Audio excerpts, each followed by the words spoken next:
Zee 24 तास एक पाऊल पुढे।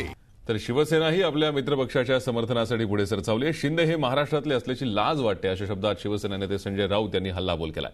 उगीच बडबड न करता काँग्रेसनं पुरावे द्यावेत, उलट काँग्रेसनं दहशतवादाला खतपाणी घातलंय असं राऊत म्हणाले।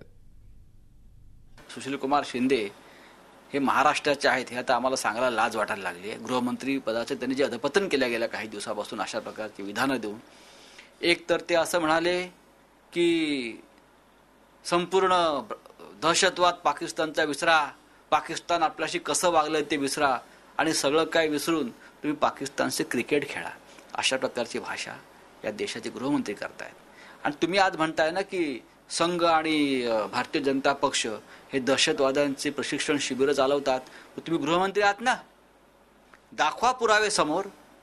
आणि जर आज बाळासाहेब असते तर त्यांनी सांगितलं असतं, त्यांनी कौतुक केलं असतं संघाचं आणि भाजपचं की खरं म्हणजे पाकिस्तानचा दहशतवाद मोडून काढण्यासाठी अशा प्रकारे हिंदूंनी सुद्धा हातामध्ये शस्त्र घेण्याची गरज आहे, पण दुर्दैवाने आम्ही असं करत नाही। झी 24 तास एक पाऊल पुढे।